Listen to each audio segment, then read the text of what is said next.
하나님 말씀을 구약성경 예레미야 제32장 36절 말씀부터 42절 말씀까지 읽겠습니다. 구약성경 1106페이지입니다. 예레미야 제32장 36절 말씀. 그러나 이스라엘의 하나님 나 여호와가 너희의 말하는 바 칼과 기근과 연병으로 인하여 바벨론 왕의 손에 붙임 바 되었다 하는 이 성에 대하여 이같이 말하노라. 보라, 내가 노와 분과 큰 분노로 그들을 쫓아 보내었던 모든 지방에서 그들을 모아내어 이곳으로 다시 인도하여 안전히 거하게 할 것이라. 그들은 내 백성이 되겠고 나는 그들의 하나님이 될 것이며 내가 그들에게 한 마음과 한 도를 주어 자기들과 자기 후손의 복을 위하여 항상 나를 경외하게 하고 내가 그들에게 복을 주기 위하여 그들을 떠나지 아니하리라 하는 영영한 언약을 그들에게 세우고 나를 경외함을 그들의 마음에 두어 나를 떠나지 않게 하고 내가 기쁨으로 그들에게 복을 주되 정령이 나의 마음과 정신을 다하여 그들을 이 땅에 심으리라. 나 여호와가 이같이 말하노라. 내가 이 백성에게 이 큰 재앙을 내린 것 같이 허락한 모든 복을 그들에게 내리리라. 아멘. 오늘 1월 셋째 주일을 맞이해서 오늘 나는 너희의 하나님이라는 제목으로 함께 말씀을 나누고자 합니다. 오늘 예레미야 32장 이 본문은 하나님께서 위기에 처한 유다 백성들, 예루살렘 거민들에게 하나님께서 내가 너희를 멸망시키지 않고 적들이 쳐들어와서 지금 예루살렘을 포위하고 위기에 처하여 있지만 내가 저 바벨론 대군을 내가 이제 앞으로 물리쳐주고 그리고 내가 너희와 너희 후손에게 복을 주겠다라고 하는 약속입니다. 근데 사실 이 당시에 상황은 상당히 암울한 상황이었어요. 말씀드린 대로 그 당시에 아주 거대한 제국인 바벨론 제국의 그 왕이 느부갓네살 대왕이 군사를 어마어마하게 이끌고 이 유다 나라를 첫 번째, 두 번째, 세 번째, 3차에 걸쳐서 침공해 옵니다. 그때마다 마치 우리나라가 조선시대에 저 일본 왜구들에 의해서 저 삼남지방, 저 호남, 영남 그쪽에 남부지방이 늘 노략질을 당하고 수많은 고통과 수모를 당했던 것처럼 이 바벨론 제국이라고 하는 대제국의 이 대왕이 친히 정예 대군을 이끌고 와서 3차에 걸쳐서 이 작은 나라인 유다 왕국을 예루살렘을 포위하고 이 공격을 하는 거예요. 그리고 약탈을 합니다. 그럴 때마다 수많은 예루살렘 백성들이 공포에 떨고 죽임을 당하고 그리고 노략질을 당하고 그리고 수모를 당했어. 지금도 그와 같은 상황에 있는데 그때 이 예레미야서를 기록한 예레미야 선지자가 앞으로 이 우리 유다 나라는 멸망하게 될 것이다 라고 하는 예언을 합니다. 물론 예레미야 선지자가 자기 마음대로 자의로 예언한 것이 아니라 하나님이 그 예언을 주셔서 예언한 거예요. 그런데 안 그래도 지금 암울한 환경, 위기에 처해 있는 이러한 그 현실에서 우리나라가 망한다고 하는 예언을 하는 이 예레미야 선지자를 왕이 아주 미워하여서 감옥에 가두어요. 시위대 감옥에 가둔 그러한 상황이에요. 지금 그러한 상황인데도 하나님께서는 오늘 본문 말씀에 보면 그러나 오늘 36절 그러나 이스라엘의 하나님 나 여호와가 너희의 말하는 바 칼과 기근 칼이라고 하는 것은 지금 이 바빌론 대제국의 수많은 군대가 예루살렘을 포위하고 있는 그와 같은 현실을 말하는 칼과 기근, 예루살렘을 포위하고 있으니까 이게 아주 잔인한 거예요.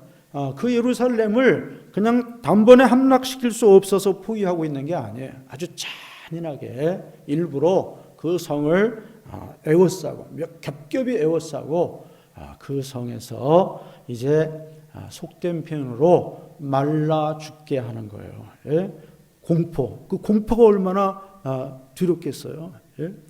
자기들이 살고 있는 그 예루살렘 성을 그 무시무시한 적들이 지금 겹겹이 에워싸고 있으니 밤에 잠이 오겠어요. 낮에 제정신이겠어. 그러니까 극도의 공포심. 그리고 그 기간이 지나갈수록 오래될수록 점점 양식이 떨어지는 거예요, 여러분. 그래서 여기 기근이라는 말은 그런. 그다음에 연병이라고 하는 것은 앞에 전자가 빠진 거죠. 전염병에 이 준말이 연병이에요. 그래서 이 전염병까지 돌고 이러는 정말 삼중사중으로 엎친 데 덮친 그 이상으로 지금 고통을 당하고 있지만 너희가 그렇게 지금 고통하고 염려하여 말하는 칼과 기근과 연병으로 인하여 바벨론 왕의 손에 붙임 바 되었다 하는 이 성 예루살렘에 대하여 내가 이같이 말하노라. 그리고 37절에 보라 내가 노와 분과 큰 분노로 그들을 쫓아보내었던 모든 지방에서 그들을 모아내어 이곳으로 다시 인도하여 안전히 거하게 할 것이라. 여기 노와 분과 큰 분노는 하나님이 지금 바라시는 거예요.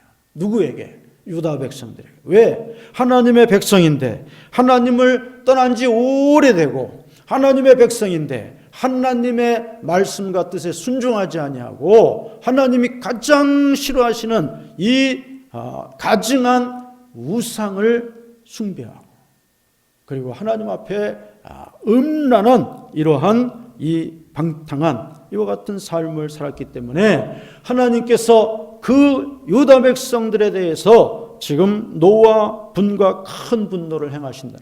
그러나 하나님이 바로 하신 것은 지금까지 길이 참고 많은 선지자들을 보내어서 선지자들을 통해서 그들이 깨닫고 돌아오게 기회를 주셨어요.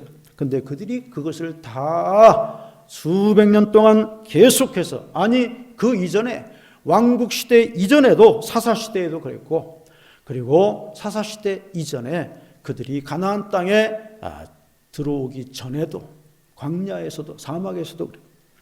그렇기 때문에 하나님이 오래 참고 충분하고도 남을 정도의 그 이상의 기회를 하나님이 주셨어요. 사람이라면 그렇게 참을 수가 없어요. 사람은 참을 인자가 3번이면 살인도 면한. 기껏 3번을 못 참는 게 사람이에요. 1번을 못 참는 사람도 부지기수예요.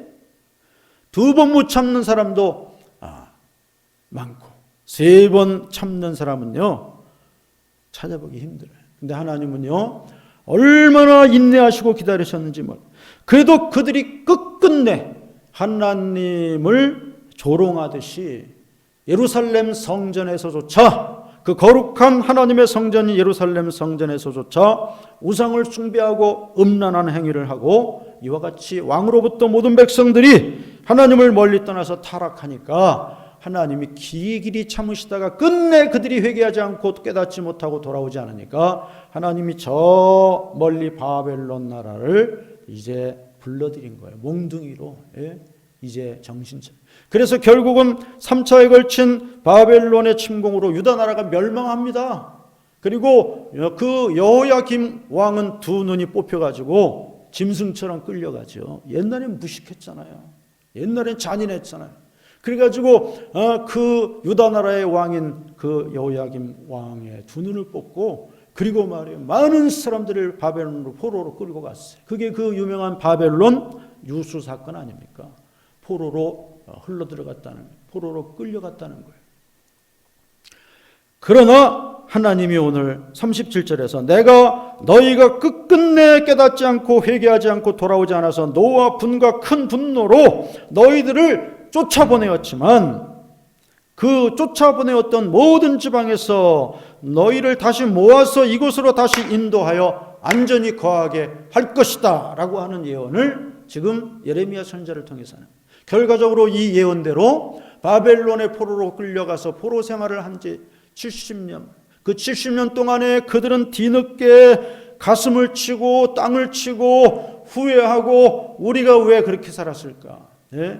그러면서 그들은 거기서 죽어갔죠. 70년이면요 중년의 나이도 거기서 다 죽을 나이예요. 그리고 거기서 태어난 세대들도 있고요. 자, 그래서 그들이 70년만 있으면 하나님이 우리를 용서해주고 다시 돌아오게 하신데 그거 아니에요.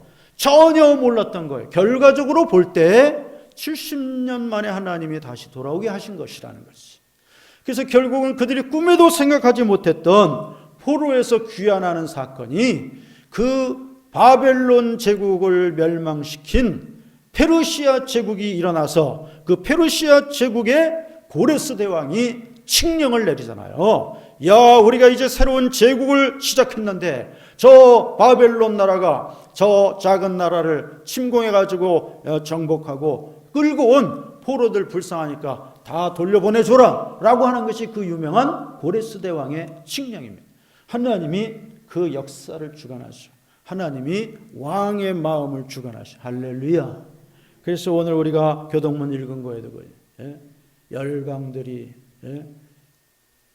까불지만 하나님이 다 다스리신다는 거예요. 지금도 마찬가지입니다. 지금도 강한 나라, 부자 나라, 그리고 대단한 나라들이 아주 우쭐거리고 까불고 있습니다. 여러분 러시아 보십시오. 옛날 소련만큼은 아니지만 그래도 이 러시아가 지금 말이에요. 그 우크라이나 까불지 마 그러고 쳐들어간다고 막 으름장을 놓고 난리잖아요.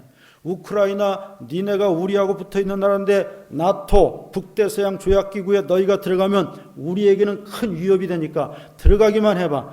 그냥 너희들은 그냥 단번에 깔아 뭉개겠다. 이러고서 협박질을 하고 있잖아요 지금.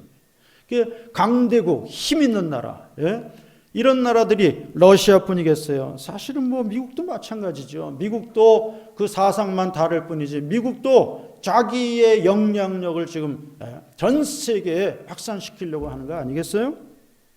중국은 또 돈 좀 벌었다고 또 얼씬거리고 아주 큰 소리 치고 있고. 그러니까 세상에서는 사람들 사이에는 다 고만고만한 사이에서 좀 힘 좀 있다고 돈 좀 있다고 좀 크다고 우쭐거리지만 하나님이 보실 때에는 참 우스운 거예요.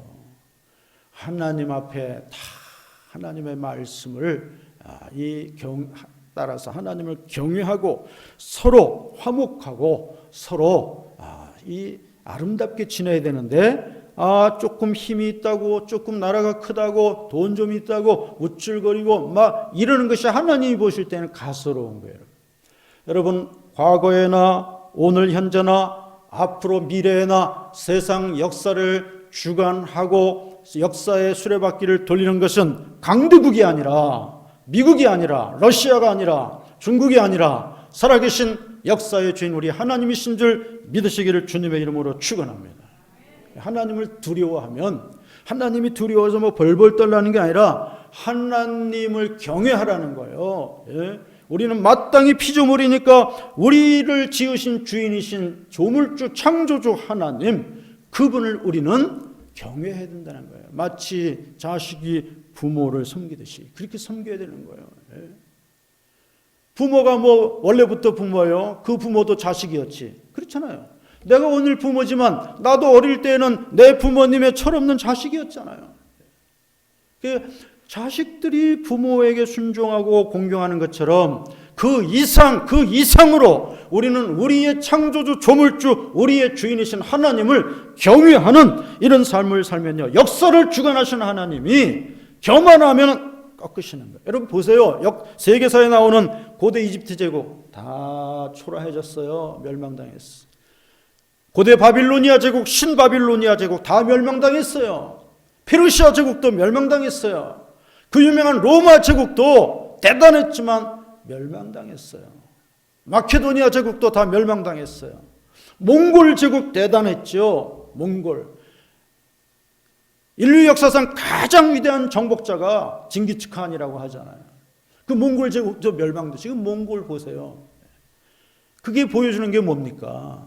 지금도 까부는 나라들 언젠가 하나님이 다 그 높은 산을 쳐서 낮은 골짜기가 되게 하실 수 있다는 거예요, 여러분. 그러므로 우리는 나라가 작다고 절망할 것이 아니라 우리는 하나님을 경외하는 믿음으로 살면 하나님께서 우리 나라와 민족을 지켜주시고 하나님이 우리를 복주실 줄로 믿습니다.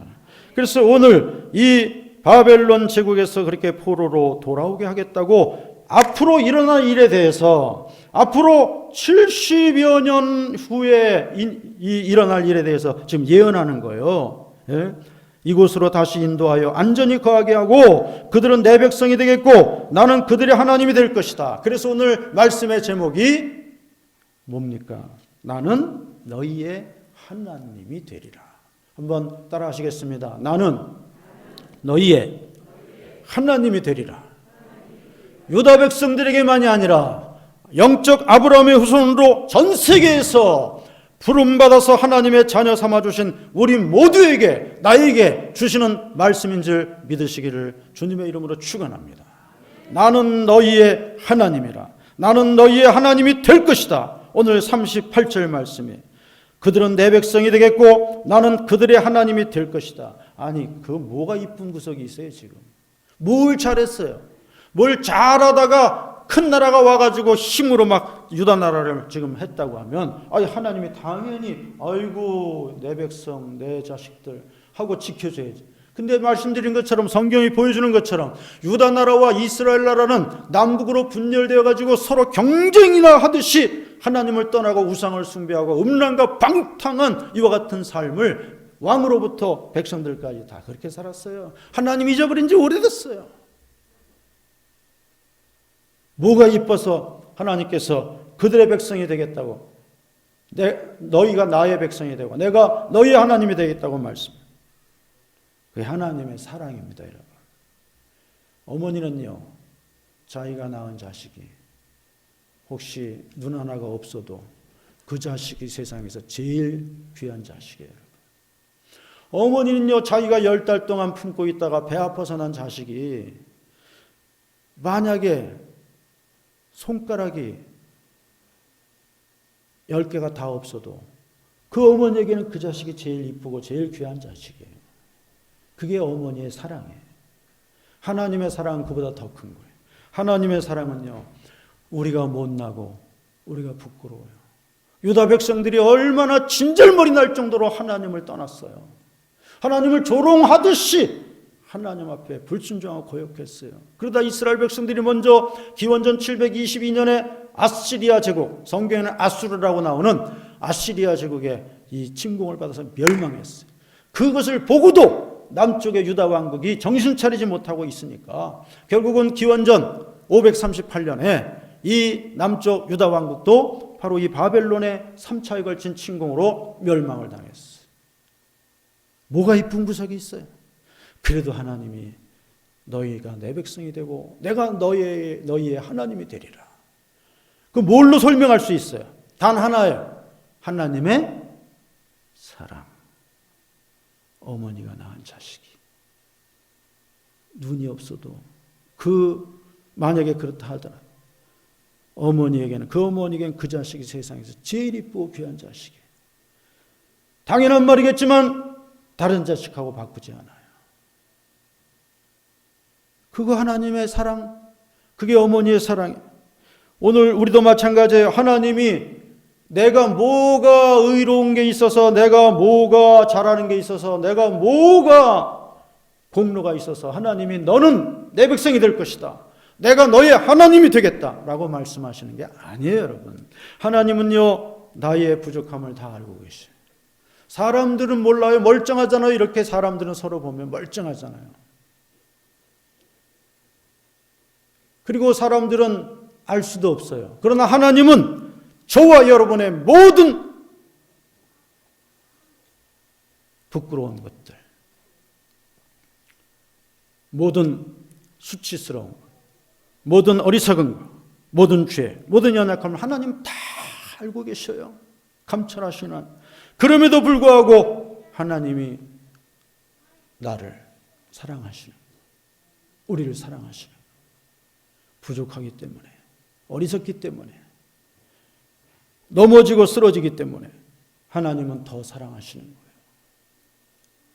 아까 가정에서 어떤 어머니가 눈이 하나 없는 아기를 낳았어도 그 아기가 그 어머니에게는 가장 애착이 가고 그러기 때문에 더 사랑해주고 자기 목숨이 붙어있는 순간까지 그 아이를 위해서 헌신하는 것처럼 하나님은요, 나같이 못난 죄인, 우리같이 부끄러운 죄인들, 우리는 늘 하나님 앞에 나와서 예배드리고 하나님 뜻대로 살겠습니다, 오늘 주신 말씀을 기억하고 기도하며 하나님 백성으로 살겠습니다 하고도 말이에요, 우리가 얼마 못 가서 또 다른 사람을 판단하고 흉보고 그리고 감사하지 않고 원망하고 불평하고, 하나님이 살아계시고 하나님이 약속의 말씀을 분명히 주셔서 그 말씀 붙잡고 나가면 되는데 또 세상 앞에서 우리는 또 무릎을 꿇고 거기에서 또 우리가 연약해지고 염려하고 이러는 부족한 우리들이잖아요. 그거 하나님이 다 아셔요.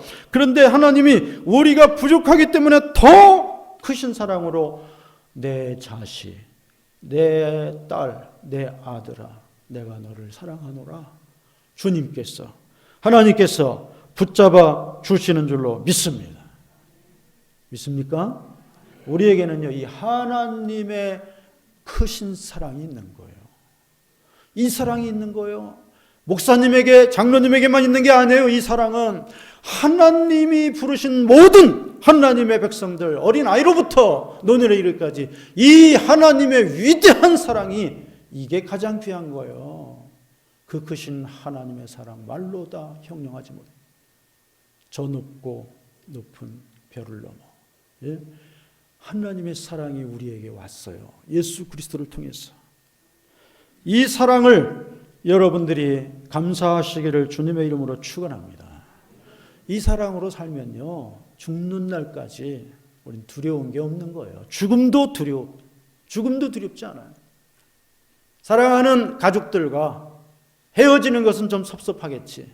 그러나 두렵지는 않아요. 그렇잖아요, 여러분. 세상 사람들이 가장 두려워하는 죽음, 이거 하나님의 사랑으로 무장한 성도만 이길 수 있는 거예요. 부활의 주님께서 그 죽음을 정복하고 사망 권세를 이기시고 부활의 첫 열매가 되시고 우리도 주님 안에서 부활의 열매가 되는 거예요. 그러니까 세상 사람들이 가장 두려워하는 죽음도 우리는 두렵지 않아요. 두렵지 않아야 되는 거예요. 믿습니까? 아니 사람이 언젠간 죽잖아요. 연세가 많으셔서 돌아가시는 분도 계시고, 이번에 그 안타까운 광주에서의 사고처럼 얼마나 안타깝습니까, 여러분? 그런 사고로 희생되시는 분들도 계시고, 얼마 전에 전투기 추락사고로 순직한 공군 대위, 순직해서 소령으로 추서됐지만 그분은요, 나이가 29살, 공군 사관학교를 졸업하고 결혼한 지 지금 2년 돼가지고, 예? 그 신부가 이제 결혼한 지 2년, 근데 말이에요, 그 안타깝게 순직했잖아요. 사람은 언젠간 죽는 거예요. 수많은 사람들이 이런저런 병으로 세상을 떠나고, 연세가 많아서 술을 다 누리고 돌아가셔도 역시 죽는 거고, 교통사고로 돌아가시는 분도 많습니다, 여러분. 사람은 언젠간 죽는 거잖아요. 한 번 죽는 것은 사람에게 정하신 것이요 그 후에는 심판이 있으리라. 히브리서 9장 말씀. 여러분, 오늘 우리가 죽음을 두려워해서는 안 되는 거예요. 우리 성도는 하나님이 다 보호하시다가 때가 되면 하나님 앞에 가는 거예요, 여러분. 그렇잖아요. 그리고 우리는 이 땅에서 하나님의 부름을 받는 순간 스데반 집사님이 보았던 것처럼 저 하늘이 열리고 하나님이 우리의 영혼을 데려오라고 보내시는 천군 천사를 우리가 보게 될 줄로 믿습니다. 믿습니까? 제가 우리 장모님 돌아가실 때에도, 저희 어머니 돌아가실 때에도 제가 그 요양병원에서, 동두천에 있는 그 요양병원에서, 동두천 저 산속에 요양병원이 좋은 게 있어요. 그 요양병원에서 임종하실 때까지 우리 가족들이 다 모여서 찬송 계속 부르고, 제가 또 아들이 사위가 목사니까 장모님 때나 어머니 때나 저 기도해드리면 손잡아주면서, 근데 하나님 부름받는 모습이 편안하시더라고요. 편안하시. 장인 어른은 주일날 돌아가셔서 제가 예배 끝나고 부랴부랴 갔더니 벌써 이제 임종하셨는데, 어쨌든 우리 성도들은요, 하나님이 오라 부르시면요, 천군 천사가 우리를 데리러 오시죠. 그냥 억지로 데리러 오는 게 아니라 영광 중에 흰 옷을 입은 천군 천사들이 아주 찬란한 이 광명 중에 아주 신나게 우리를 데리러 오는. 야, 세상에서 고생 많이 했다. 세상에서 수고했다. 부모로서, 또 교회 장로로서, 집사로서, 권사로서, 목사로서 그 세상에서 땀 흘려 일하느라고 수고했다. 이제는 하나님이 너를 기다리고 계신다. 예? 할렐루야. 죽음을 두려워하지 마시기를 주님의 이름으로 축원합니다. 예. 그래서 오늘 하나님이 내 백성을 삼겠다는 거, 그리고 나는 그들의 하나님이 되겠다는 거, 이게 가장 귀한 거예요, 여러분. 그리고 오늘 하나님이 우리에게 원하시는 게 39절에 나와 있어요. 내가 그들에게 한 마음과 한 도를 주어 자기들과 자기 후손의 복을 위하여 항상 나를 경외하게 한다는 거예요. 하나님이 원하시는 게 이거예요. 뭐요? 하나님이 우리에게 한 마음과 한 도를 준다 그랬어요. 개역개정 성경에는 한 길을 준다 그랬죠. 왜냐하면 이 도자가 한자, 길도자니까. 근데 저는 성경이나 찬송이나 옛날 게 좋다고 생각하는 사람입니다, 저는. 그래서 내가 그들에게 한 마음과 한 길을 주어 라고 하는 것보다는 옛날 성경처럼 한 마음과 한 도를 주어. 예? 옛날에, 요즘은 좀 안 그런 것 같은데 몇 년 전까지만 해도 이렇게 길을 지나가다 보면요, 갑자기 멀쩡하게 생긴 사람이 쫓아와가지고 도에 관심이 있으십니까? 도를 알기를 원하십니까? 저는요, 여러 번 당했어요. 그 사람들이 멋있는 사람만 쫓아오는 것 같아요. 이럴 때는 웃어야 되는데 안 웃으니까 제가 웃기는 사람이 되잖아요. 설교는 딱딱한 것만이 아니라 설교는요, 심각하게만 들어서는 안 돼요, 여러분. 편안한 마음으로, 여유 있는 마음으로, 그리고 기쁜 마음으로. 할렐루야. 우리 한번 할렐루야 하시겠습니다. 할렐루야. 한 번 더 시키지 마라 이러는 것 같은데, 예. 한 번 더 우리 할렐루야 신나게 하겠습니다. 할렐루야. 그런 사람들이 있었어요. 도를 아십니까? 근데 이상한 사람들이에요. 그 사람들 보면 다 이단이라고는 할 수 없어요. 이단은요, 우리 기독교에 관계된 게 이단이에요. 근데 그거는 이제 엉뚱한 다른 거죠. 증산도라든지 우상 종교 중에 하나라고 말할 수 있죠. 여러분, 참된 도는 예수 그리스도인 줄 믿으시기를 주님의 이름으로 축원합니다. 요한복음 14장 6절에서 우리 주님께서 내가 곧 길이요 진리요 생명이니 나로 말미암지 않고는 아버지께로 올 자가 없느니라. 내가 곧 길이요, 세 가지를 말씀하는데 첫 번째가 내가 곧 길이요 라고 말했어. 도, 길도자. 내가 바로 생명의 길, 내가 바로 진리의 길, 내가 바로 참된 행복의 길이라고 우리 주님이 우리를 불러주신 줄로 믿습니다. 그래서 오늘 하나님이 우리에게 요구하시는 것은 그거예요. 하나님이 오늘 나에게 원하시는 것은 내가 그들에게 한 마음과 한 도를 주었다. 이 복음을 주셨고 예수 그리스도를 주셨다는 거예요. 그래서 너희들이 내가 준 말씀 복음과 예수 그리스도를 통해서 너희와 너희 후손의 복을 위하여 항상 나를 경외하라. 할렐루야. 항상 경외. 하나님을 경외. 돈을 따르는 길을 가는 사람은요, 돈은 좀 모을 수 있을지 몰라요. 그러나 그 사람이 죽을 때 보면요, 그 돈 모으느라고 인생을 제대로 못 살았어. 근데 대부분 또 돈 모으는 사람들은 보면요, 쓰지도 잘 않아. 그래가지고 자식들 좋은 일 시켜. 그래서 자식들이 그거 그냥 불로소득이니까 내가 땀 흘려 벌고 모은 돈은요, 아까워서 함부로 막 안 써요. 근데 부모에게 물려받은 불로소득은요, 이게 오래 가지 못해요. 그래서 옛날부터 부불 3대, 부자는 3대를 넘기지 못한다는 말이 거기서 나옵니다. 그래서 물론 우리가 열심히 성실히 일해서 물질을 모아서 남부럽지 않게 사는 것도 좋은 일입니다. 남에게 동정의 대상이 되거나 남에게 손을 벌리거나 또는 난처한 경우가 있어도 이 돈이 없어서 어려움을 당하는 이런 것보다는 낫죠. 그러나 그 인생의 목표가, 그 인생의 삶이 돈을 모으는 것이 되어서는 안 된다는 거죠. 또 어떤 사람은 세상에서의 여러 가지 재미, 여러 가지 여러 가지 즐거움을 누리는 것을 인생의 목표로 삼는 사람도 있어요. 여행을 하거나 낚시를 하거나 운동을 하거나 이런 건 다 고상한 재미, 고상한 좋은 일이죠. 또 어떤 사람은 그냥 친구를 많이 사귀거나, 근데 또 좋지 않은 것도 있어요.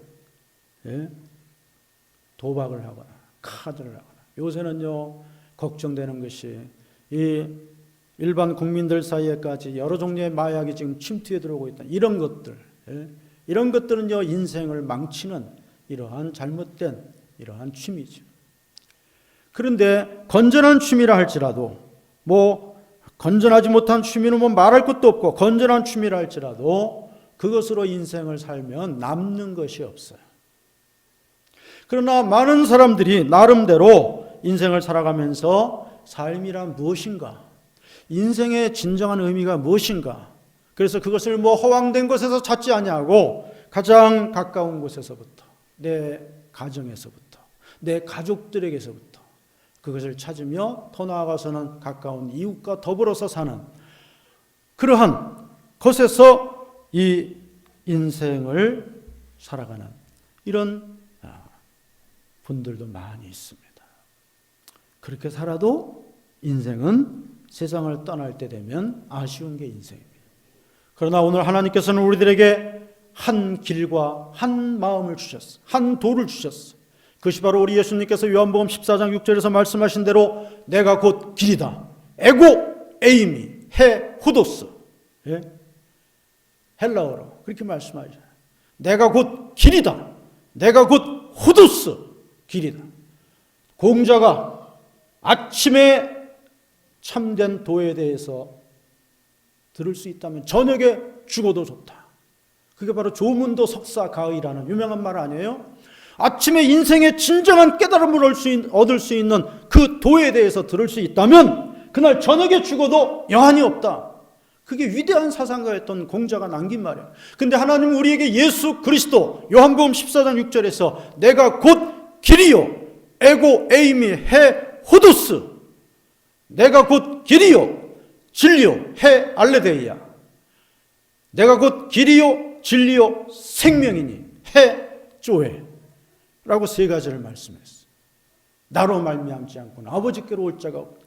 오늘 하나님께서는 우리에게 참된 도 그리고 참된 마음, 그래서 하나님의 말씀 그리고 하나님의 아들 예수 그리스도를 우리에게 구원의 구세주로 보내주신, 우리가 그 예수 그리스도를 통해서 구원받아서 우리는 참된 길을 지금 가고 있는데, 우리의 일생이 끝날 때까지 의심하지 말고 두려워하지 말고 흔들리지 말고 우리는 이 한마음과 한도를 가지고 나뿐이 아니라 오늘 여기 보면 자기들과 자기 후손의 복을 위하여 우리 자식들, 우리 부모들에게 있어서 사실 제일 큰 소망은 뭐예요?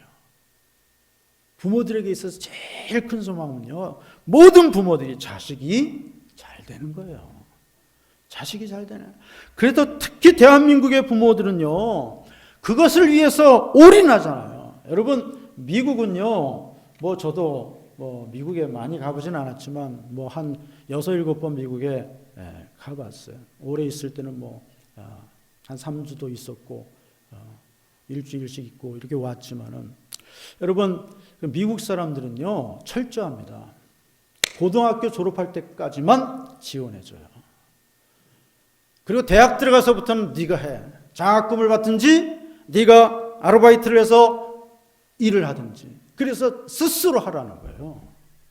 대부분 미국 가정에서는 그래요. 고등학교까지는, 졸업할 때까지는 책임져 줘요. 근데 그게 자립심을 키워주는 거래요.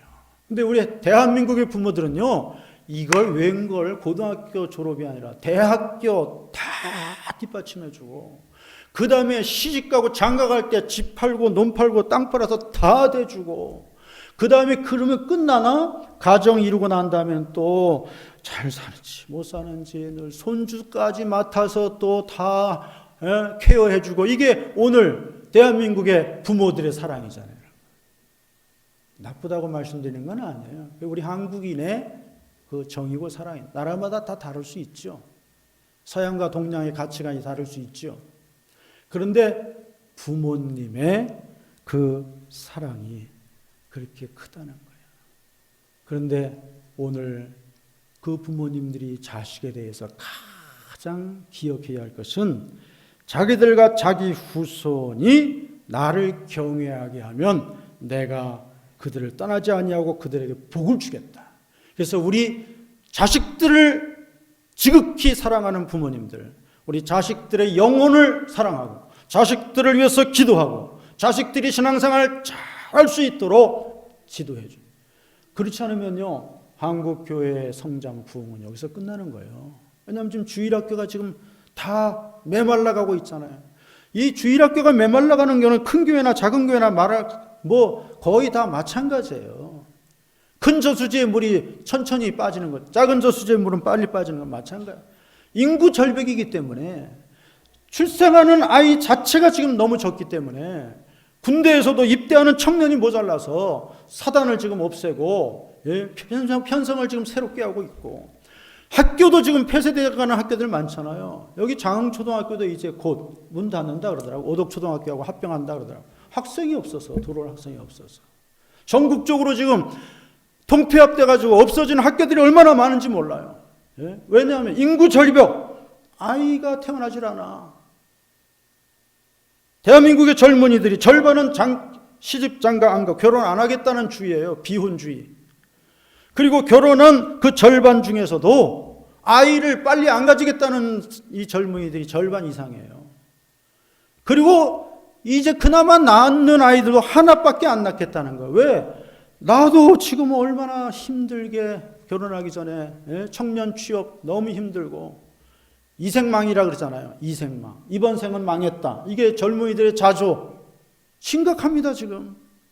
풍요 속에 지금 얼마나 빈곤인지 몰라요. 이 젊은이들이. 대학을 졸업해도 취업하는 젊은이들은요, 30% 정도밖에 안 된대잖아요. 대학 졸업하고 지금. 그러니까 몰리는 게 공무원 시험에 몰리고. 젊은이들이 얼마나 힘든지 몰라요. 그러니까 지금 아이를 하나 낳고서 그냥 말겠다는 거예요. 둘 키우긴 너무 힘들다는 거예요, 여러 가지. 그래서 너무너무 지금 한국교회의 미래, 사회적인 현상이지만 한국교회의 미래가 안 그래도 걱정되는데, 우리 자녀들, 손주들이라도 믿음으로 주님의 길, 예수 그리스도의 그 생명과 진리의 길을 갈 수 있도록 우리 부모님들이, 그리고 할머니, 할아버지들이 기도하고 잘 지도해 줘요. 우리 신앙의 유산이, 거룩한 유산이 잘 이어지도록 힘써야 할 줄로 믿습니다. 그러면 복의 근원이신 하나님이 반드시 복을 주시는 줄 믿습니다.